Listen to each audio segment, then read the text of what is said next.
Hello kids, हम लोग कक्षा 12वीं एनसीईआरटी जीव विज्ञान का 15वां चैप्टर पढ़ रहे हैं, जैव विविधता एवं संरक्षण। इसके पिछले पहले वीडियो में मैंने जैव विविधता क्या है इसके बारे में विस्तृत आपको बताया है। अब हम आगे पढ़ रहे हैं जैव विविधता के प्रतिरूप यानी पैटर्न। इसका मतलब ये है कि पृथ्वी के अलग अलग भागों पे जैव विविधता भी अलग अलग प्रकार का है। जो ठंडे इलाके हैं उनमें जैव विविधता यानी जीवों का प्रकार अलग किस्म के हैं, और जो गर्म एरिया हैं उनमें अलग प्रकार के जीव जंतु पाए जाते हैं। तो इसमें पहला है अक्षांशीय प्रवणता। अक्षांश रेखा आप जानते हैं, जैसे कि ये पृथ्वी है, तो पृथ्वी में ये जो इस तरह के समानांतर रेखाएं खींचते हैं अपन, आड़ी रेखाएं, इसको हम कहते हैं अक्षांश रेखाएं।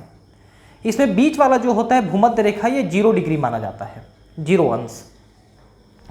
अब ये जो भूमध्य रेखा है इसके आसपास ऊपर और नीचे करीब 20 से 25 डिग्री तक, मतलब ऊपर का 20-25, नीचे का 20-25, यहाँ तक के जो एरिया हैं वो काफ़ी गर्म एरिया हैं, क्योंकि यहाँ पर सूर्य की किरणें सीधी सीधी पड़ती हैं और यहाँ पर अधिकांश भागों में बारिश भी बहुत होती है। इसलिए चूँकि बारिश और गर्मी, सूर्य के प्रकाश ज़्यादा है, इसलिए इस इलाके में जंतुओं के और पादपों के अत्यधिक प्रकार और अत्यधिक मात्रा पाई जाती है। यहाँ पर घने जंगल पाए जाते हैं। इनको अपन ट्रॉपिकल यानी उष्णकटिबंधीय क्षेत्र कहते हैं। ये करीब 23 डिग्री, 23.5 डिग्री नॉर्थ यानी ऊपर और 23.5 डिग्री साउथ यानी नीचे पाई जाती है। इसके और थोड़ा ऊपर नीचे जाएंगे, 40-45 तक जाएंगे तो अब ठंडा इलाका आ जाता है। यहाँ पर जीव जंतुओं की संख्या थोड़ी कम हो जाती है, पादपों की संख्या कम हो जाती है। और ऊपर नीचे जाते हैं, करीब 60-70 तक जाते हैं तो और बहुत ज़्यादा ठंड आ जाती है, -30-40 तक चला जाता है टेम्परेचर डिग्री सेल्सियस में। और उसके ऊपर फिर पोलर रीजन है, यानी कि ध्रुवीय क्षेत्र है। तो कहने का मतलब ये है कि बीच में जो लकीर है भूमध्य रेखा 0 डिग्री पे, वो और उसके आसपास का एरिया गर्म है, और जैसे जैसे उसके दूर ऊपर और नीचे जाते हो नॉर्थ और साउथ की तरफ, वैसे वैसे ठंडक बढ़ती जाती है, और ठंड बढ़ेगी तो वहाँ पर जीव जंतुओं की जो संख्या है और प्रकार है वो कम होते जाते हैं, तो जैव विविधता कम होते जाती है। जंतु व पादपों की विविधता संपूर्ण विश्व में समान न होकर असमान वितरण दर्शाती है। बहुत से जंतु व पादपों के समूह में रोचक विविधता मिलती है, जिसमें मुख्य रूप से अक्षांशों पर विविधता में क्रमबद्ध प्रवणता, उतार चढ़ाव है। हालांकि जैसे जैसे ऊपर और नीचे जाते हो ठंडक बढ़ते जाती है, तो अधिकांश भागों में जीव जंतुओं के प्रकार कम ही होते जाते हैं। सामान्यतः भूमध्य रेखा से ध्रुवों की ओर जाने पर जाति विविधता घटती जाती है, क्योंकि ठंडक बढ़ते जाती है, सूर्य प्रकाश कम होते जाती है। केवल कुछ ही अपवादों को छोड़कर उष्णकटिबंधीय क्षेत्र अक्षांशीय सीमा 23.5 डिग्री उत्तर से 23.5 डिग्री दक्षिण तक में शीतोष्ण या ध्रुव प्रदेशों से अधिक जातियां पाई जाती हैं। भूमध्य रेखा से 23.5 ऊपर, 23.5 नीचे ये गर्म एरिया है, जो कि ठंडे एरिया की अपेक्षाकृत इनमें जीव जंतु ज़्यादा पाए जाते हैं, संख्या ज़्यादा पाई जाती है। भूमध्य रेखा के समीप स्थित कोलंबिया, कोलंबिया जो है यूएसए का एक देश है। एक कोलंबो है जो श्रीलंका में पाई जाती है। ये कोलंबिया है जो यूएसए का देश है। यूएसए में ठंडे और गर्म दोनों प्रकार के देश पाए जाते हैं। अमेरिका में कोलंबिया गर्म देश है क्योंकि भूमध्य रेखा के पास है। यहाँ पर 1400 प्रकार की पक्षियाँ पाई जाती हैं। भारत भी गर्म एरिया है, यहाँ भी काफ़ी पक्षियाँ पाई जाती हैं। यहाँ पर पक्षियों की संख्या है 1200 करीब पक्षियाँ यहाँ पर प्रकार में पाई जाती हैं। जबकि न्यूयॉर्क जो कि 41 डिग्री उत्तर में है, ठंडा एरिया है, तो यहाँ पर सिर्फ 105 प्रकार की ही पक्षियाँ और उनकी जातियाँ पाई जाती हैं। और ऊपर चले जाते हो ग्रीनलैंड, 71 डिग्री, बहुत ज़्यादा ठंडा एरिया, अत्यधिक ठंडा एरिया, तो वहाँ पर फिर पक्षियों की संख्या और कम हो जाती है, सिर्फ 56 प्रजाति पक्षी की पाई जाती है। तो भूमध्य रेखा के पास 1400, फिर थोड़ा ठंडे एरिया में गए तो 105, फिर और ठंडे एरिया में गए तो और आधे 56 हो गए। तो इस तरह से भूमध्य रेखा के पास स्थित देशों में जीव जंतुओं की संख्या, पक्षियों की संख्या और दूसरे पेड़ पौधों की संख्या, प्रकार की संख्या वो अधिक होती है। भारत में जिसका अधिकतर भूभाग उष्णकटिबंधीय क्षेत्र में है, 1200 से अधिक पक्षी जातियां हैं। मैंने पहले बताया आपको, भारत में 1200 हैं। इक्वेडोर के उष्णकटिबंध के वन क्षेत्र में, जैसा कि इक्वेडोर संवहनी पादपों की जातियां यूएसए के मध्य पश्चिम में स्थित शीतोष्ण क्षेत्र के वनों से 10 गुना अधिक है। इक्वेडोर गर्म एरिया है, वहां पर अधिक है, 10 गुना ज़्यादा प्रकार के पेड़ पौधे पाए जाते हैं, जहां अमेरिका के ठंडे एरिया की तुलना में। दक्षिणी अमेरिका के अमेज़न उष्णकटिबंध वर्षा वनों की जैव विविधता पृथ्वी पर सबसे अधिक है। अमेज़न के जंगल आप सब जानते हैं, जो बहुत घना है, इतना घना है कि अंदर घुसोगे अंधेरा हो जाता है, क्योंकि ऊपर के जो पेड़ पौधे हैं वो प्रकाश को पूरा रोक लेते हैं, तो नीचे अंधेरा रहता है, इतना घना जंगल है। तो वहाँ पर जैव विविधता अत्यधिक ज़्यादा है, इतना ज़्यादा है कि हम जान भी नहीं पा रहे हैं कि कितने प्रकार के जीव जंतु अमेज़न के जंगल में होते हैं। यहाँ पर 40,000 प्रकार के पादप जातियाँ, 3,000 प्रकार के मत्स्य यानी मछलियाँ, 1300 प्रकार के पक्षी, 427 प्रकार के स्तनधारी, 427 प्रकार के उभयचर यानी दोनों बराबर, और 378 प्रकार के सरीसृप और 1,25,000 से अधिक प्रकार के अकशेरुकी जातियों का आवास है। अमेज़न के जंगल में जितना हमने खोजा है ना, उतना तो पूरे भारत में भी हम खोजेंगे तो नहीं मिल पाएगा। इतना तो हम खोज चुके हैं अमेज़न में, और इससे 3 गुना 4 गुना ज़्यादा और प्रकार के होंगे वहाँ पर, ऐसा अनुमान है। अमेज़न के जंगल के थोड़े से एरिया को ही एक्सप्लोर किया गया है, थोड़े से एरिया में ही स्टडी की गई है। वैज्ञानिकों का अनुमान है कि इन वर्षा वनों में अभी भी कम से कम 2 लाख प्रकार की कीट जातियों की खोज और पहचान करना शेष है। सोचिए कि केवल कीट ही 2 लाख प्रकार के और हो सकते हैं, ऐसा अनुमान है, और ज़्यादा भी हो सकते हैं, कम तो नहीं होंगे, ज़्यादा ही होंगे, इतना घना जंगल है वहाँ। उष्णकटिबंध क्षेत्र में ऐसी क्या विशेषता है जिसके कारण से उसमें सबसे अधिक जैव विविधता है? देखिए, इसके कई कारण हैं। पहला कारण है उष्णकटिबंधीय क्षेत्र में सूर्य की प्रकाश अधिक मिलती है, पानी अधिक मिलता है, इसलिए पेड़ पौधे ज़्यादा विकसित होते हैं और उसकी सहायता से जीव जंतु ज़्यादा विकसित होते हैं। सबसे पहला कारण है। दूसरा कारण यह है कि इन इलाकों में बर्फबारी नहीं होती है। अब बर्फ में सारी चीजें अगर ढक जाती हैं तो वहां के जीव जंतु नष्ट हो जाते हैं, और ये उष्णकटिबंधीय क्षेत्रों में, गर्म क्षेत्रों में नहीं होता है। तो जब से पृथ्वी बनी है और जीवन की उत्पत्ति हुई है, आज से 4 अरब साल पहले पृथ्वी बनी और 2 अरब साल पहले जीवन की उत्पत्ति हुई, तब से लेके अब तक इन एरिया में जो जो प्रकार के जीव जंतु बने, उन्हीं में बदलाव आता गया, नए और जुड़ते गए, अब पुराने भी रहते गए, कुछ नष्ट हो गए, कुछ रहते गए। इस तरह से जीव जंतुओं के प्रकार जो है अत्यधिक बढ़ते चले गए, क्योंकि पुराने वाले नष्ट नहीं हुए, वो जीवित रह गए।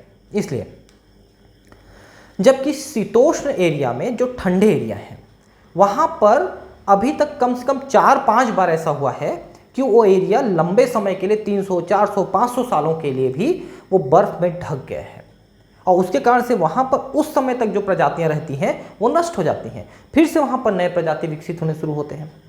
तो इस तरह से 3-4 बार वहाँ पर प्राकृतिक आपदा आ चुकी है, बर्फबारी हो चुकी है इतनी ज़्यादा कि वहाँ के जीव जंतु नष्ट हो जाते हैं।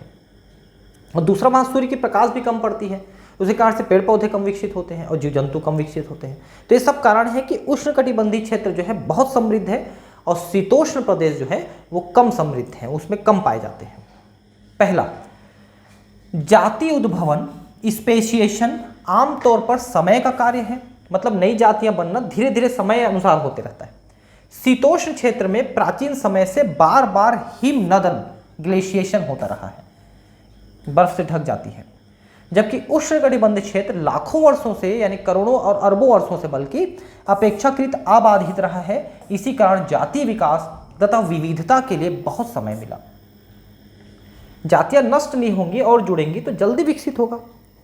नेक्स्ट, उष्णकटिबंध पर्यावरण शीतोष्ण पर्यावरण से भिन्न तथा कम मौसमी परिवर्तन दर्शाता है। देखिए, ठंडे इलाके क्या हैं? ठंड के दिनों में -10, 15, 20, 25 हो जाएगा, गर्मी के दिनों में ले दे के 20-25 तक जाएगा। तो जब ठंड के दिनों में बहुत ज़्यादा ठंडी हो जाती है ना, उस समय जीव जंतुओं का जीवित रहना मुश्किल हो जाता है। जबकि हमारा जो एरिया है वो 5 डिग्री से 50 डिग्री तक जाता है, लेकिन वो सब प्लस में है। तो प्लस में है तो चाहे कितनी भी गर्मी होती है ना, उसको जीव जंतु झेल जाते हैं। लेकिन अगर वही बर्फबारी हो जाए, ठंड हो जाए, माइनस में चला जाए, तो फिर जीव जंतु नहीं झेल पाते हैं, और ये वहाँ शीतोष्ण प्रदेश में ज़्यादा होता है। स्थिर पर्यावरण निकेत विशिष्टीकरण निक स्पेशलाइजेशन को प्रोत्साहित करता रहा, जिसकी वजह से अधिकाधिक जाति विविधता हुई। निकेत विशिष्टीकरण का मतलब है कि एक विशेष जगह पे पाए जाने वाले जीव जंतु वहां पर स्टेबल रहें, वहां पर स्थिर रहें, उसको निक स्पेशलाइजेशन कहते हैं। उष्णकटिबंध क्षेत्रों में अधिक सौर ऊर्जा उपलब्ध है, जिससे उत्पादन अधिक होता है और पेड़ पौधे अधिक विकसित होते हैं, जिससे परोक्ष रूप से अधिक जैव विविधता वहां पर होती है। भाई पेड़ पौधे विकसित होंगे तब तो वहां पर जंतु विकसित होंगे, क्योंकि जंतु तो पेड़ पौधों पे ही डिपेंड करते हैं। बिना पेड़ पौधे के जंतु कैसे विकसित होंगे? इसके कारण से वहां पर अधिक विकसित होते हैं उष्णकटिबंधीय क्षेत्रों में। जो हमारा एरिया है वहां पर ज्यादा प्रकार के जीव जंतु मिलते हैं। अब नेक्स्ट है जातीय क्षेत्र संबंध। इसको आप समझिए क्या है, यहां पर भी हम इस चीज को समझेंगे। जैसे मान लो कि 1000 स्क्वायर किलोमीटर एरिया का कोई जंगल है, आप वहां पर यह जानना चाहते हो कि कितने प्रकार के जीव जंतु पेड़ पौधे वहां पर पाए जाते हैं, कितने प्रकार के। अब 1000 स्क्वायर किलोमीटर का जंगल है, उसके एक एक पॉइंट को आपको खोजना मुश्किल है कि इसमें कौन कौन से पेड़ पौधे हैं। तो आप क्या करोगे, छोटे छोटे एरिया को कुछ को आप स्टडी करोगे। जैसे कि मान लो हम 1000 स्क्वायर किलोमीटर में से हम 1 स्क्वायर किलोमीटर को खोजें, 1 स्क्वायर किलोमीटर में हम रिसर्च करें। तो मान लो 1 स्क्वायर किलोमीटर एरिया में 100 प्रकार के पौधे मिले।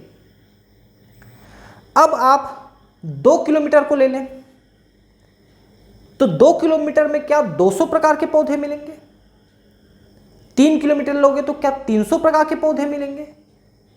ऐसा नहीं होगा ना, क्योंकि 1 किलोमीटर एरिया में 100 प्रकार के पौधे हैं और अगले 1 किलोमीटर में भी वही पौधे तो रहेंगे, कुछ और नए पौधे जुड़ जाएंगे, लेकिन 200 तो नहीं होंगे ना। हो सकता है 110, 20, 50 हो जाए, लेकिन 200 तो नहीं होंगे। या 3 किलोमीटर में 300 तो नहीं होंगे, और भले ही 120, 140, 150 हो जाएंगे। कहने का मतलब ये है कि जितने छोटे एरिया को आप एक्सप्लोर करोगे, पहले उसमें जितने स्पीसीज मिलेंगे, बड़े एरिया को करोगे तो उसकी तुलना में मल्टीप्लाई होके नहीं मिलेंगे उतने टाइप के। कि 1 किलोमीटर में 100, तो 2 किलोमीटर में 200, तो 3 किलोमीटर में 300, तो 10 किलोमीटर में 1000 प्रकार के, ऐसे नहीं बढ़ेंगे। हाँ, ये जरूर है कि शुरू में एरिया को बड़ा करोगे तो स्पीसीज की संख्या थोड़ी ज़्यादा बढ़ेगी, लेकिन जैसे जैसे आप बड़ा एरिया करते जाओगे फिर उनके स्पीसीज नए मिलने बंद हो जाएंगे। वही स्पीसीज सब जगह मिलेंगे आपको उस पूरे जंगल में, ये कहना चाहते हैं। तो यहाँ पर 2 प्रकार का ग्राफ है, देखिए। एक ये वाला ग्राफ है, लॉग लॉग पैमाना लिखा है। ये हमारा अनुमानित ग्राफ है कि जैसे जैसे क्षेत्र को बड़ा करते जाओगे अध्ययन के लिए, वैसे वैसे जातियों की समृद्धि भी बढ़ती जाएगी स्ट्रेट। पहले 1 किलोमीटर में तो 100, 2 किलोमीटर में तो 200, तो 3 किलोमीटर में 300, तो 4 किलोमीटर 400। ऐसा हमारा अनुमान है कि ऐसा होना चाहिए, लेकिन ऐसा हुआ नहीं, बल्कि रियल में ये वाला ग्राफ मिला कि शुरू में 1 किलोमीटर में 100, 2 किलोमीटर में करीब करीब 200, पौने 200, 3 किलोमीटर में 250, फिर 4 किलोमीटर में 300, ऐसा। तो शुरू में थोड़े ज़्यादा बढ़े, एरिया को बढ़ाया तो, लेकिन बाद में नए स्पीसीज मिलने कम हो गए, फिर बाद में स्टेबल हो गए।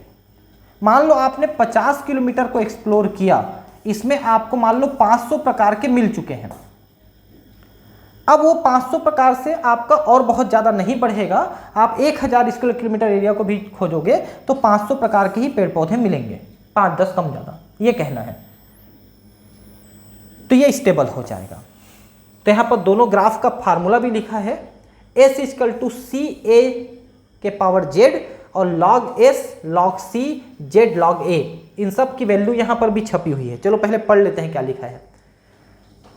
जर्मनी के महान प्रकृतिविद व भूगोल शास्त्री अलेक्जेंडर वॉन हेल्महोल्ट्ज, ये जर्मनी के थे, लेकिन अमेज़न के जंगल में जाके काम किए हैं, दक्षिण अमेरिका में। जर्मनी के थे, दक्षिण अमेरिका में काम किए हैं। ने दक्षिण अमेरिका के जंगलों के गहन अन्वेषण के समय दर्शाया कि कुछ सीमा तक किसी क्षेत्र की जाति समृद्धि अन्वेषण क्षेत्र की सीमा बढ़ाने के साथ बढ़ती है। शुरू में आप बड़े एरिया लोगे तो कुछ जातियां जल्दी जल्दी बढ़ेंगी, नई जातियां मिलेंगी, लेकिन फिर बहुत ज़्यादा एरिया करोगे तो फिर नहीं बढ़ेंगी। वास्तव में जाति समृद्धि और वर्गकों, अनावृत बीजी पादप, पक्षी, चमगादड़, अलमर जलीय मछलियों की व्यापक किस्मों के क्षेत्र के बीच संबंध आयताकार अति परवलय होता है। ये देखिए, अति परवलय होता है, रेक्टेंगुलर हाइपरबोला। लघुगणक पैमाने पर यह संबंध एक सीधी रेखा दर्शाता है, जो कि निम्न समीकरण द्वारा दर्शाया जाता है। लघुगणक में सीधी रेखा करेंगे अपन, इसको लॉग लेंगे तो मतलब वही बताता है कि अनुमानित ये है, रियल में मिलेगा। तो ये log s equal to log c z log a। s जो है जाति समृद्धि है, स्पीसीज, s फ्रॉम स्पीसीज, और a फ्रॉम एरिया, क्षेत्र, और z जो है रेखीय ढाल है, मतलब ये ढाल कितनी शार्प रहेगी उसको z से दर्शाया जाता है। और c equal to y intercept, मतलब कि ये जो y है इसके बढ़ने के साथ ये कितने बढ़ेंगे, इसका एक रिलेशन है c इंटरसेप्ट। ठीक है, आप यहाँ पर z की वैल्यू अधिकांश पारिस्थितिकी तंत्र में 0.1 से 0.2 ही रहता है, चाहे वो घना जंगल हो या विरल जंगल हो, उनमें 0.1 से 0.2 के पास में ही z की वैल्यू यहाँ पर मिलती है। भले ही वर्गीकी समूह अथवा क्षेत्र जैसा कि ब्रिटेन के पादप, कैलिफोर्निया के पक्षी, न्यूयॉर्क के मोलस्क कुछ भी हो, उनमें 0.1 से 0.2 ही z की वैल्यू मिलेगी। समाश्रयण रेखा रिग्रेशन लाइन की ढलान आश्चर्यजनक रूप से एक जैसी होती है, मतलब ये जो ढलान है ना लगभग सभी इकोलॉजी की एक जैसी होती है, इसमें बहुत ज़्यादा अंतर आपको नहीं मिलेगा। लेकिन यदि हम किसी बड़े समूह जैसे संपूर्ण महाद्वीप के जाति क्षेत्र संबंध का विश्लेषण करते हैं, तब ज्ञात होता है कि समाश्रयण रेखा की ढलान तीव्र रूप से तिरछी खड़ी है। अगर बड़े महाद्वीप का अध्ययन करोगे तो निश्चित है महाद्वीप में क्या होगा कि कुछ ऐसे एरिया होंगे जहां पर घने जंगल मिलेंगे, कुछ एरिया होगा जहां पर मरुस्थल मिलेगा, ऐसा। तो ये रेखा जो है एक तीव्र ढलान के साथ ऐसा जाएगा। z का मान 0.6 से 1.2 हो जाता है, नहीं तो आमतौर पे क्या मिला था हमको 0.1 से 0.2 होना चाहिए, लेकिन बड़े महाद्वीप का ले लेते हो तो फिर 0.6 से 1.2 हो जाएगा। विभिन्न महाद्वीप के उष्णकटिबंधीय वर्षों के फलाहारी पक्षी तथा स्तनधारियों की रेखा की ढलान 1.15 है। देखिए जहाँ जहाँ गर्मी पड़ती है, बड़े बड़े महाद्वीप, वहाँ के उष्णकटिबंधीय क्षेत्र हैं जहाँ पर घने जंगल हैं, वहाँ पर 1.15 आ रहा है एवरेज। इस संदर्भ में तिरछी खड़ी ढलान का क्या अर्थ है? तो तिरछी खड़ी ढलान का मतलब ये है कि शुरू में ज़्यादा स्पीसीज और ज़्यादा स्पीसीज मिलेंगे, बाद में कम होते चले जाएंगे। जाति विविधता का पारितंत्र में महत्व क्या है? भाई जैसे इतने ज़्यादा प्रकार के जातियां हैं, उनकी वैल्यू क्या है? अगर ये जातियां कम भी रहती तो क्या फ़र्क पड़ता? तो देखिए थोड़े बहुत कमी बेसिस से तो ज़्यादा फर्क नहीं पड़ता, लेकिन अगर ये जाति विविधता बहुत कम होती तो हमारा ये जो पृथ्वी का जो अभी का सिस्टम है ना वो ऐसे नहीं होता, बल्कि ये कम समृद्ध होता, इसकी संचालन स्लो होती, इसमें इतने प्रकार के जीव जंतु जो बने वो नहीं बन पाते, आगे की जो इवोल्यूशन है नहीं हो पाती, और जो तरह तरह के जीव जंतु बने वो भी यहाँ पर नहीं बन पाते। क्या किसी समुदाय में जातियों की संख्या पारितंत्र के कार्यों को वास्तव में प्रभावित करते हैं? यस, अगर किसी समुदाय में जातियों की प्रकार अधिक है तो वो ज़्यादा समृद्ध समुदाय मानी जाती है। जैसे कि एक समुदाय है जिसमें 100 प्रकार के पौधे, 5-5 पौधे, 4-4, 5-5 पौधे, 500 पौधे टोटल हैं, जिसमें 100 प्रकार के पौधे हैं, 500 पौधे। और दूसरा है जिसमें सिर्फ 10 प्रकार के पौधे हैं और उनका मिलाकर के भी 500 पौधे हैं। एक में 100 प्रकार के पौधे 500 संख्या में है और 10 प्रकार के पौधे 500 की संख्या में, संख्या बराबर है लेकिन प्रकार कम ज़्यादा है। एक में 100 प्रकार का, एक में 10 प्रकार का है। तो जो 100 प्रकार का है वो इकोसिस्टम ज़्यादा समृद्ध रहेगी और ज़्यादा तेजी से फले फूलेगी इस वाले की तुलना में। यह एक ऐसा प्रश्न है जिसका पारिस्थितिक उचित उत्तर नहीं दे पा रहे हैं। बहुत से दशकों तक पारिस्थितिकविदों का विश्वास था कि जिस समुदाय में अधिक जातियां होती हैं वह पारितंत्र कम जाति वाले समुदाय से अधिक स्थिर रहती है, क्योंकि ज़्यादा जातियां हैं ना तो उसमें से कुछ जातियों के मर जाने से वो पारिस्थितिकी बहुत ज़्यादा प्रभावित नहीं हो पाती, लेकिन जहाँ पर जातियों की ही संख्या कम है उसमें अगर कोई जाति मर जाए पूरी तरह से तो फिर वो पारिस्थितिकी तंत्र बिगड़ सकता है, क्योंकि संख्या सीमित है। एक जैवी समुदाय के लिए सटीक स्थिरता क्या है? स्थिरता का मतलब ये है कि वातावरण जब बदलता है या कोई इस टाइप की प्राकृतिक आपदा होती है तो वो पारिस्थितिकी तंत्र उसको झेल जाए और वो नष्ट ना हो जाए, तो वो उसकी स्थिरता कहलाती है। अगर वो नष्ट हो गई तो फिर वो खत्म, उसके बाद फिर दोबारा बनना पड़ेगा। एक स्थिर समुदाय की उत्पादकता में साल दर साल अधिक अंतर नहीं होना चाहिए। यह समय समय पर आने वाली प्राकृतिक या मानव निर्मित बाधाओं को रोकने वाला तथा विदेशी जातियों के आक्रमण को रोकने वाला भी होना चाहिए, क्योंकि विदेशी जातियां जो होती हैं पेड़ पौधों की, जीव जंतुओं की, वो नए एरिया में जाते हैं तो शत्रु नहीं होने के कारण से वो बहुत ज़्यादा विकसित होने लगते हैं। उसका कोई शत्रु नहीं होता लेकिन वो सबका शत्रु होता है। दिक्कत ये है, इसलिए वो तो विकसित हो जाता है, बाकी वहाँ पर मरने लगते हैं। जैसे कि गाजर घास आज हमारे देश की, या वाटर हाइसिंथ जो है जिसको जलकुंभी कहते हैं, हमारे देश की बहुत बड़ी समस्या बन चुके हैं। वैसी क्लेरियस फिश है ना, उनको हम ला करके बाहर से डाल दें अपनी नदियों में, तालाबों में, तो लोकल जो फिश है उनको वो खा जाती हैं। तो एलियन प्रजाति का मतलब दूसरे ग्रह से नहीं है, मतलब दूसरे एरिया से है, कि मतलब किसी और देश से या किसी और स्टेट से हम कोई प्लांट या एनिमल को लाके हम इंट्रोड्यूस कर दें और वो आगे चल के हमारे लिए बड़ी समस्या पैदा कर दे। ऐसा नहीं होना चाहिए, वो इकोसिस्टम उसको झेल सके, ऐसा होना चाहिए, उसको ग्रो न करने दे।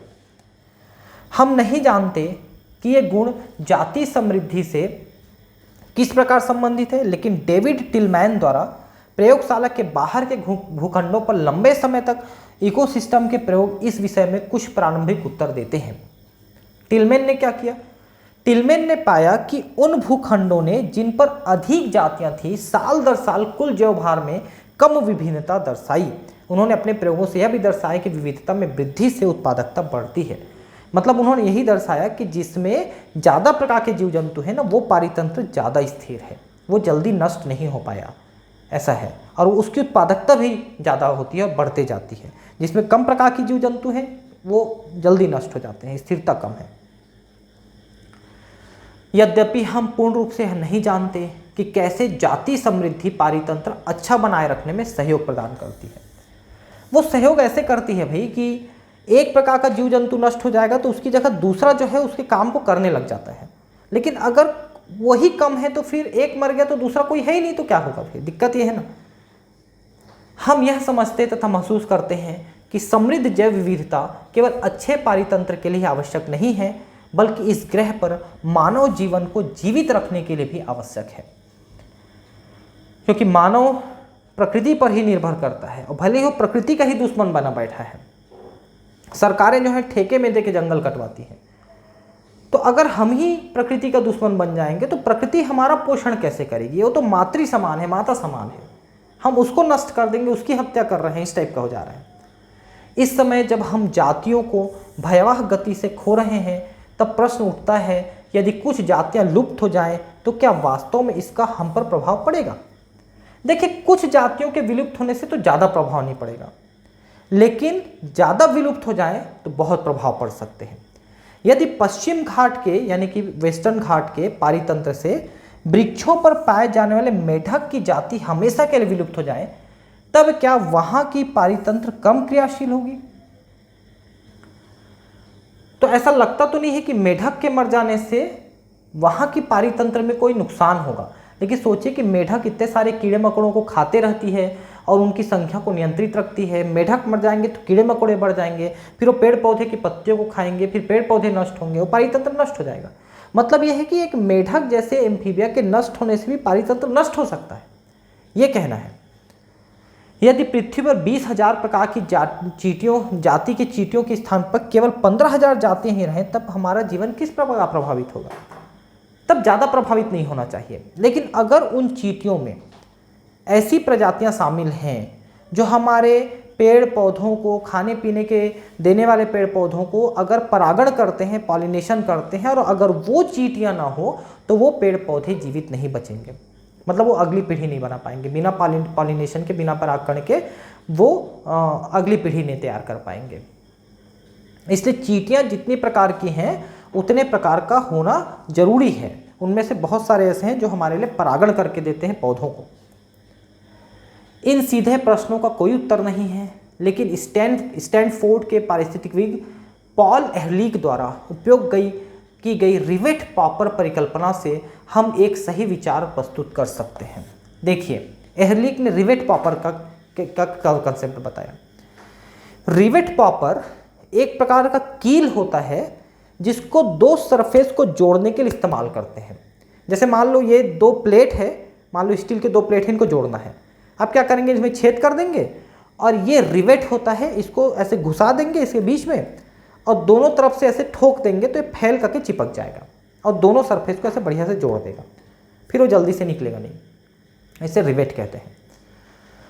तो इन्होंने बताया कि मान लो एक हवाई जहाज है जिसकी पूरी बॉडी में प्लेट्स को लगाने के लिए, बॉडी को बनाने के लिए लाखों रिवेट्स लगे हुए हैं, मतलब नट बोल्ट है एक प्रकार से, आप नट बोल्ट समझ लो कि लाखों नट बोल्ट लगे हुए हैं जिससे पूरी बॉडी चिपकी हुई है हवाई जहाज की। अब मान लो कि यात्री जो हवाई जहाज में जा रहे हैं उन नट बोल्ट को खोल के ले जाने लग गए जो बॉडी को फिक्स रखी हुई है।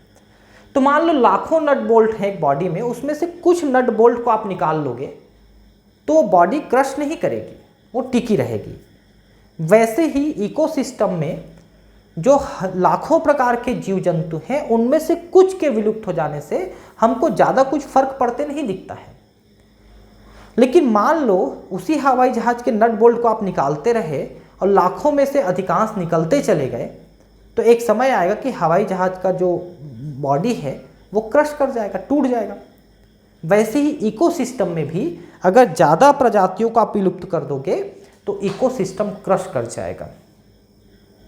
अब एक और चीज़ समझिए कि हवाई जहाज के जो विंग्स होते हैं, ऐसे पंख ऐसे जो निकले होते हैं ऐसे दो, और उसी में इंजन लगा होता है हवाई जहाज का, ऐसे दो गोल ऐसे लगा होता है साइड साइड में, देखना वो इंजन होता है, हवाई जहाज को उड़ाता है वही। तो वो जो पंख लगे होते हैं ना, उनको लगाने वाले जो रिवेट होते हैं, जो नट बोल्ट होते हैं, उनकी संख्या कुछ सैकड़ों में होती है मात्र। लेकिन अगर उन नट बोल्ट को खोल दोगे तो कुछ ही नट बोल्ट के खोलने से वो पंख विंग्स निकल जाएंगे हवाई जहाज से और हवाई जहाज क्रश कर जाएगा। मतलब पूरी बॉडी से क्या लाखों रिवेट में से निकालोगे तो जल्दी फर्क नहीं पड़ेगा, लेकिन वो पंखों के रिवेट को निकालोगे तो जल्दी फर्क पड़ेगा। वैसे ही हमारे इकोसिस्टम में कुछ की स्टोन स्पीसीज होते हैं, की स्टोन प्रजाति। अब ये क्या होते हैं, ये संख्या में कम होते हैं लेकिन उस इकोसिस्टम को चलाने में इनका बड़ा महत्वपूर्ण रोल होता है। जैसे जंगल में अंजीर के पेड़ कम होते हैं, अंजीर फिग जो बरगद जैसा दिखता है उसका पेड़, उसी के प्रजाति का ही होता है। तो अंजीर के पेड़ों की संख्या जंगल में कम होती है लेकिन वो बहुत महत्वपूर्ण होती है। क्यों? क्योंकि जब जंगल में गर्मी के दिनों में कोई भी पेड़ फ्रूट्स नहीं देता है उस समय अंजीर के पेड़ों में फ्रूट्स पैदा होते हैं और बरगद वगैरह में भी। और वहाँ के जीव जंतु पशु पक्षी जो हैं उसी फलों को खा करके, जो गर्मी में सिर्फ अंजीर के पौधे में है, उसी फल को खा के जीवित रहते हैं। अब सोचिए कि कुछ ही पेड़ हैं लेकिन वहाँ के जंतुओं के लिए जीवनदायिनी का काम कर रहे हैं। अगर वो पेड़ों को नष्ट कर देंगे तो जीव जंतु चाहे उसके बाद कितना भी पेड़ है वो नहीं बचेंगे, वो नष्ट हो जाएंगे। वही यहाँ पर रिवेट पॉपर थ्योरी में एहरलिख ने ये कंसेप्ट दिया था। ठीक है, तो पढ़ लेते हैं इसको क्या लिखा है ताकि आपको शब्दों में भी समझ में जाए। एक वायुयान के यानी पारितंत्र को वायुयान के बराबर माना है कि हजारों रिवेटों जातियों द्वारा सभी भागों को जोड़ा जाता है। यदि वायुयान का हर यात्री अपने साथ एक रिवेट को ले जाने लगे और जाति विलुप्त होने लगे तब आरंभ में जहाज की सुरक्षा प्रभावित नहीं होगी क्योंकि लाखों रिवेट है। लेकिन यदि और अधिक रिवेट हटा लिए जाएं तब कुछ समय बाद जहाज खतरनाक रूप से कमजोर हो जाएगा। साथ ही साथ यह भी महत्वपूर्ण है कि कौन सा रिवेट हटाया गया है। जहाज के पंख का रिवेट हटाना हवाई जहाज सुरक्षा की दृष्टि से जहाज के अंदर सीट व खिड़कियों के रिवेट हटाने से अधिक महत्वपूर्ण है।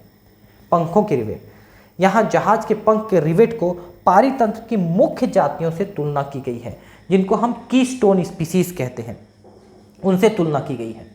अगर कीस्टोन स्पीसीज हट गए, जैसे मैंने कहा अंजीर, एक और उदाहरण देता हूं मैं। एक है जंतु जिसका नाम है कंगारू रैट। कंगारू रैट एक जंतु होता है, ठीक है। और वो कंगारू रैट क्या करता है कि जब फ्रूट्स और सीड्स पैदा होते हैं जंगल में उस समय वो सीड्स को, बीजों को जगह जगह ज़मीन में दफना देती है। वो ये सोच करके जब फ्रूट्स नहीं मिलेंगे तो मैं इनको खा लूँगी, लेकिन वो भूल जाती है कंगारू रैट। अब बारिश पड़ती है तो वही जर्मिनेट कर जाते हैं और उसी से पेड़ बनते हैं।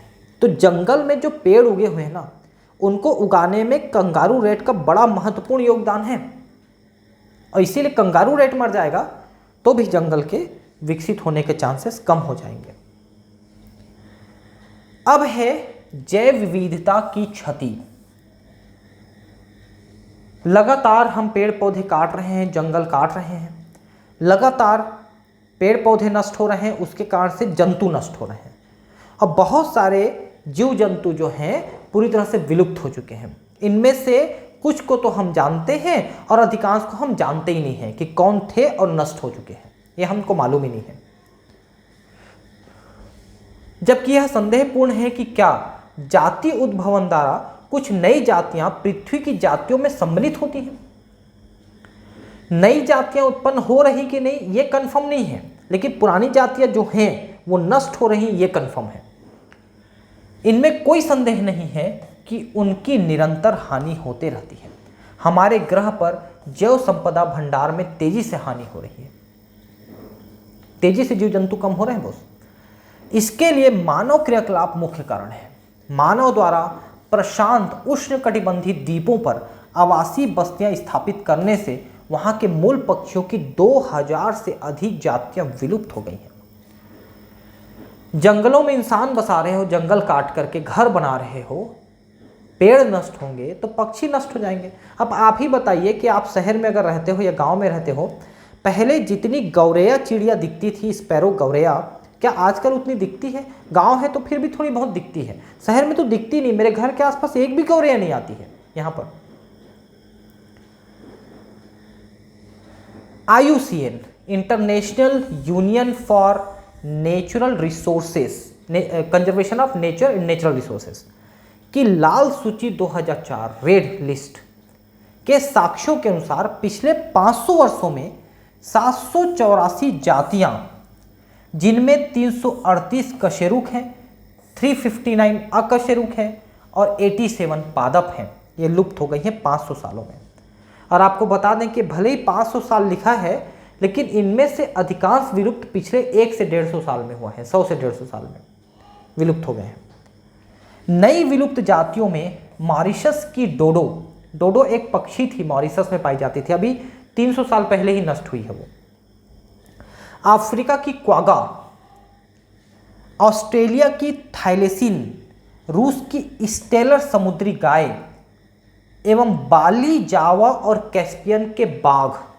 देखिए इसमें जितने भी नाम लिखे हैं ना, जैसे मॉरिशस के डोडो, अफ्रीका की क्वागा ये पक्षी हैं, ऑस्ट्रेलिया की थाइलेसिन ये एक एनिमल है हिरण जैसा, रूस की स्टेलर समुद्री गाय तो आप जानते हैं, और फिर उसके बाद बाघ, जिसे बाली, जावा और कैस्पियन, ये बाघ की जातियां हैं, ये नष्ट हो गए हैं पिछले 20 वर्षों में ही, यानी अभी से 40 वर्षों में, क्योंकि ये एनसीईआरटी की बुक 20 साल पहले लिखी गई थी, 15 से 20 साल पहले का डेटा है ये।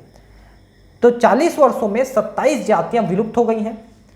आंकड़ों की सावधानीपूर्वक विश्लेषण दर्शाता है कि जातियां वर्गकों के विलोपन यादृच्छिक नहीं है, जैसे कि उभयचर समूह अधिक विलुप्त हुए हैं। मतलब कोई भी जाति ऐसे विलुप्त नहीं हो जा रही है, मतलब जो ज्यादा मुश्किल में है, जैसे उभयचर मुश्किल में क्यों रहते हैं? क्योंकि उभयचर सुस्त जाति के हैं, सुस्त जीव हैं, उनके पास जल्दी अटैक होता है, इसलिए वो जल्दी नष्ट हो रहे हैं। तो रैंडम नहीं है कि कोई भी नष्ट हो जाएगा, निश्चित रूप से जो चीज़ें हैं वही नष्ट हो रहे हैं। इस भयानक कथा के संदर्भ में एक तथ्य यह है कि विश्व की 15,500 से भी अधिक जातियां विलुप्ति के कगार पे हैं, ये विलुप्त हो सकते हैं, जिनको हम रिकॉर्ड कर चुके हैं। इस समय 12% पक्षी, देखिए पक्षियों की 12%, 23% स्तनधारी, मतलब 1/4 हो गया ये, 32% उभयचर, 1/3 हो गया ये, और 31% आद्विद, ये भी 1/3 हो गया। इतनी जातियां विलुप्ति के कगार पे हैं। सोचो अगर ये नष्ट हो गए तो इतने प्रतिशत हमारे संपदा कम हो जाएंगे, और इनमें से कुछ नष्ट हो चुके हैं, समझ रहे हैं, जो रिकॉर्डेड है उनमें से कुछ नष्ट हो भी चुके हैं।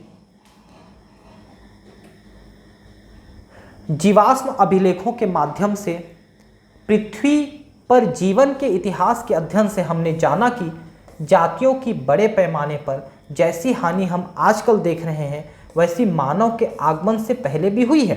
देखिए, मानव के डेवलप होने से पहले पृथ्वी पर ऐसी प्राकृतिक आपदाएं आई हैं जिससे बहुत सारी जातियां विलुप्त हुई हैं, लेकिन वो प्राकृतिक आपदा थी जिसका रिसील फिर से संभव था, मतलब वो फिर से डेवलप कर गए।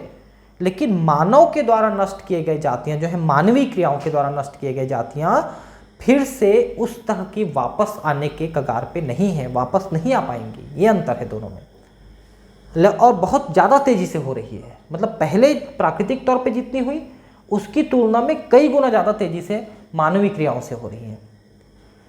लगभग 3 करोड़ वर्ष पहले जब से पृथ्वी पर 300 करोड़ है यार, ये 300 करोड़, 3 बिलियन मतलब 3 अरब ना, 3 अरब साल पहले जब से पृथ्वी पर जीवन की उत्पत्ति तथा विविध रूपेण हुआ है, मतलब नई जातियां उत्पन्न हुई हैं, पृथ्वी पर 5 बार जातियों के व्यापक विलोपन की घटना देख चुके हैं। 5 बार ऐसी प्राकृतिक आपदा आई है कि पृथ्वी की बहुत सारी जातियां नष्ट हो गई, जिनमें से एक बार ऐसा हुआ था कि एक बड़ा सा अंतरिक्ष पिंड, एस्टेरॉयड, जो अंतरिक्ष से आते हैं बड़े बड़े पहाड़ पत्थर, वो आके धरती पे गिरी थी। और धरती पे जब वो गिरी तो 1000 परमाणु बम इतनी ऊर्जा उत्पन्न करी थी उसने, और 90% जीव जंतु नष्ट हो गए थे पृथ्वी पर। इतनी बड़ी प्राकृतिक आपदा थी वो। लेकिन अब जो 6वां विलोपन हो रहा है प्रकृति पर है, वह पहली 5 घटनाओं से किस प्रकार भिन्न होगा? वो इस प्रकार कि 5 घटनाएं प्राकृतिक थी, ये मानवकृत है, और प्राकृतिक घटनाओं को प्रकृति वापस रिफिल करती है, मानवीय क्रियाओं वाले को रिफिल नहीं करेगी। अंतर केवल दर में है, बहुत तेजी से हम नष्ट कर रहे हैं। आज जातियों की विलोपन दर मानव के अस्तित्व से पूर्व होने वाले विलोपन की अपेक्षा 100 से 1000 गुना अधिक तीव्र आकी गई है। सोचिए, इतनी ज़्यादा तेजी से हम नष्ट कर रहे हैं। इस तीव्र दर के लिए हमारे क्रियाकलाप उत्तरदायी हैं। पारिस्थितिक विदों की चेतावनी है कि यदि यही दर जारी रही तो 100 वर्षों में पृथ्वी की आधी जातियां विलुप्त हो जाएंगी। और 100 साल भी नहीं रहेगा भाई, बहुत जल्दी नष्ट हो जाएंगे। जिस तरह से दोहन हो रहा है ना, वो बहुत तेजी से नष्ट हो रहे हैं। सामान्यतया किसी क्षेत्र की जैव विविधता की हानि होने से पहला पादप उत्पादकता घटती है। भाई, पादपों की प्रकार भी घटती है, जातियों की संख्या घटती है, सब कुछ कम हो जाता है। पर्यावरणीय समस्या जैसे सूखा आदि के प्रति प्रतिरोध में भी कमी आती है, क्योंकि अधिक प्रकार के पेड़ पौधे जीव जंतु होते हैं ना, तो सूखा बाढ़ इसको ज़्यादा झेल पाते हैं, वो नहीं तो नहीं झेल पाएंगे। कुछ पारितंत्र की प्रक्रियाओं जैसे पादप उत्पादकता, जल उपयोग, पीड़क और रोग चक्रों की परिवर्तनशीलता बढ़ जाती है। पादप उत्पादकता कम हो जाती है, जल उपयोग की क्षमता कम हो जाती है, पीड़क और रोग की संख्या बढ़ जाती है, चक्रों में परिवर्तनशीलता बढ़ती है, लिखा है ना, मतलब बदल जाती है, वो जो चीजें हैं उनसे उल्टी हो जाती हैं, चेंज हो जाती हैं। अब है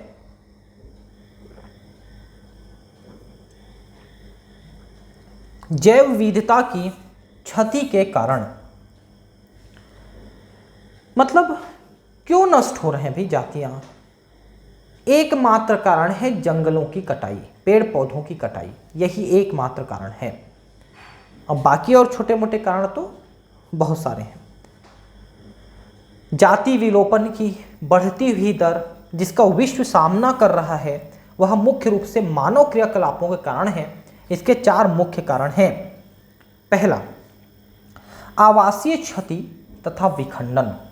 जंगल काटना जीव जंतुओं के आवास को नष्ट करना है। यह जंतु और पौधों के विलुप्तीकरण का मुख्य कारण है। उष्णकटिबंधीय वर्षा वनों से होने वाली आवासीय क्षति का सबसे अच्छा उदाहरण है क्या कि एक समय में वर्षा वन पृथ्वी के 14% क्षेत्र में फैले हुए थे। पृथ्वी के 14% एरिया में घने जंगल थे, लेकिन अब जो है ये 14% घट के मात्र 6% से भी कम रह गई है। मतलब आधे से भी कम जंगल रह गई है पृथ्वी में। वो तो सौभाग्य ये है कि समुद्र में जो शैवाल है ना, वो इतनी ऑक्सीजन दे रहे हैं कि अभी हमको ऑक्सीजन की कमी ज़्यादा नहीं हो पाई है। ऑक्सीजन 21% थी, वो अभी भी 21% बनी हुई है, लेकिन अब और जंगल नष्ट करेंगे ना तो फिर ये मेंटेन नहीं हो पाएगा। ये इतनी तेज़ी से नष्ट हो रहे हैं कि जब तक आप इस अध्याय को पढ़ेंगे हजारों हेक्टेयर वर्षा वन समाप्त हो चुके रहेंगे। सरकारें जंगल कटवा रही हैं। विशाल अमेज़न वर्षा वन, जिसे विशाल होने के कारण पृथ्वी का फेफड़ा कहा जाता है, उसमें संभवतः करोड़ों जातियां निवास करती हैं। इस वन को सोयाबीन की खेती और जानवरों के चारागाह के लिए काट कर साफ कर दिया गया है। वर्षा वनों को, अमेज़न के जंगल को, जिसको पृथ्वी का फेफड़ा, लंग्स ऑफ अर्थ कहा जाता था, उसको काट दिया गया सोयाबीन की खेती के लिए। संपूर्ण आवासीय क्षति के अलावा प्रदूषण के कारण भी आवास में खंडन हुआ है, जिससे बहुत सी जातियों के जीवन को खतरा उत्पन्न हुआ है। प्रदूषण के कारण से बहुत सारे पेड़ पौधे वहाँ पर विकसित नहीं हो पा रहे हैं, उसके कारण से जीव जंतु भी नष्ट हो रहे हैं।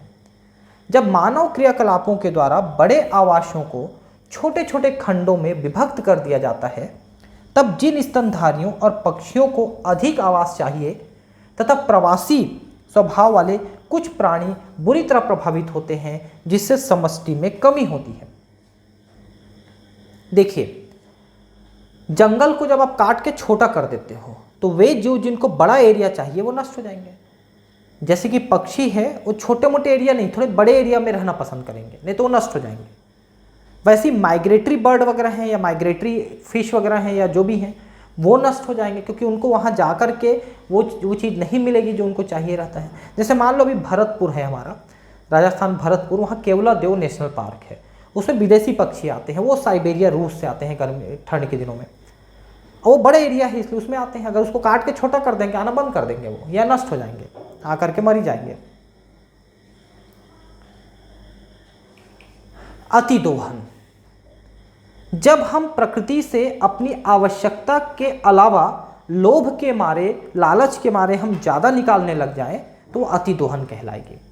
मानव हमेशा भोजन तथा आवास के लिए प्रकृति पर निर्भर रहा है, लेकिन जब आवश्यकता लालच में बदल जाती है, need turns into greed, need मतलब आवश्यकता और ग्रीड मतलब लालच में बदल जाती है, तब इस प्राकृतिक संपदा का अधिक दोहन शुरू हो जाता है। मानव द्वारा अति दोहन से पिछले 500 वर्षों में बहुत सी जातियां, जैसे अभी हमने बताया था, स्टेलर समुद्री गाय, पैसेंजर कबूतर विलुप्त हुई हैं, और भी बहुत सारी जातियां विलुप्त हुई हैं। आज बहुत सारी समुद्री मछलियों आदि की जनसंख्या शिकार के कारण कम होती जा रही है, जिसके कारण व्यावसायिक महत्व की जातियां खतरे में हैं। हम न सिर्फ नदी तालाबों से बल्कि समुद्र से भी अति दोहन कर रहे हैं मछलियों की। उसके कारण से ये मछलियों की जातियां अब खतरे में आ गई हैं, खत्म होने के कगार पे आ गई हैं। नेक्स्ट है विदेशी जातियों का आक्रमण। जब किसी क्षेत्र में आप दूसरे क्षेत्र के किसी जीव जंतु को ले आते हैं तो उस क्षेत्र के जीव जंतु उसको नहीं पहचानते हैं और उसको अपना शत्रु नहीं समझ पाते हैं, ना उसको खा पाते हैं। लेकिन वो जो आया है वो इन सब को खाने में सक्षम है, तो वो सबको शत्रु के रूप में देखता है। उसके सभी शत्रु हैं लेकिन वो किसी का शत्रु नहीं है, तो बिना शत्रु के ये निर्बाध तरीके से बढ़ जाता है और ये बढ़ करके वहाँ के लोकल प्रजाति को नष्ट करने लगता है, क्योंकि उसी को खाता है ये। जब बाहरी जातियां अनजाने में या जानबूझकर किसी भी उद्देश्य से एक क्षेत्र में लाई जाती हैं, तब उनमें से कुछ आक्रामक होकर स्थानिक जातियों में कमी या विलुप्ति का कारण बन जाते हैं। वो वहाँ के लोकल जाति को नष्ट कर देंगे। जैसे देखिए, जब नील नदी की मछली नील पर्च, एक मछली का नाम है नील पर्च, को पूर्वी अफ्रीका की विक्टोरिया झील में डाला गया, तब झील में रहने वाली पारिस्थितिक रूप से बेजोड़ चिक्लीड फिश की 200 से अधिक जातियां विलुप्त हो गई।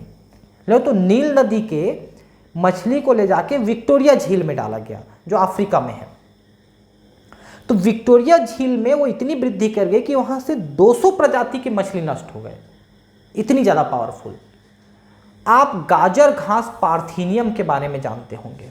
गाजर घास है, वैसा ही एक और प्लांट है लेंटाना, और पानी में ग्रो करता है वाटर हाइसिंथ आइकॉर्निया, जिसको जलकुंभी कहते हैं। ये 3 ऐसे पौधे हैं, गाजर घास और ये लेंटाना, ज़मीनों में उगते हैं और ये पानी में उगता है। और ये जहाँ जहाँ उगा है ना, ये वहाँ के आसपास के सारे एरिया को कवर कर लिया है, उसमें कुछ नहीं छोड़ा है, कुछ नहीं बच रहा है और बिल्कुल दूसरे को ग्रो नहीं करने देता है। और ये तो ना पानी से ऑक्सीजन को खींच लेता है, ये पौधा होते हुए भी खींच लेता है, मछलियाँ मर जाती हैं। इसलिए बंगाल का आतंक कहलाता है। बंगाल में यही प्रॉब्लम हो रहा है। ये खरपतवार जातियों से पर्यावरण को होने वाली क्षति और हमारी देशज जातियों के लिए पैदा हुए खतरे से आप अच्छी तरह परिचित हैं। मत्स्य पालन के उद्देश्य से अफ्रीकन कैटफिश क्लेरियस गैरीपाइनस मछली को हमारी नदियों में लाया गया, लेकिन अब ये मछली हमारी नदियों की मूल अशल्कमीन कैटफिश जातियों के लिए खतरा हो गई है। अफ्रीका की कैटफिश है क्लेरियस, उसको लाके डाला गया नदियों में। अब वहाँ की जो लोकल कैटफिश है उनको नष्ट कर दिया उसने, क्योंकि बड़ी मछली है, बहुत तेज़ी से वृद्धि करती है। आप इसको तालाबों में पालेंगे तो बहुत पैसा मिलेगा, लेकिन दूसरी जातियाँ नहीं पल पाएंगे वहाँ। और नेक्स्ट है सहविलुप्तता। देखिए, कुछ जातियाँ ऐसी होती हैं जो एक दूसरे के साथ विकसित हुई हैं, एक दूसरे की सहायता करने के कारण से विकसित हुई हैं। जैसे मान लो एक पौधा है और एक कीट है। कीट पौधे का परागण कराता है और पौधा कीट को भोजन देता है, दोनों एक साथ विकसित हुए हैं। अब मान लो कीट नष्ट हो गया तो पौधे का परागण नहीं होगा, वो धीरे धीरे नष्ट हो जाएगा।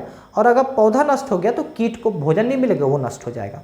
तो एक साथ पैदा होके एक साथ जो विकसित हुए हैं हजारों लाखों सालों में, वो एक साथ विलुप्त हो जाएंगे। अगर एक विलुप्त हो तो दूसरा विलुप्त हो जाएगा।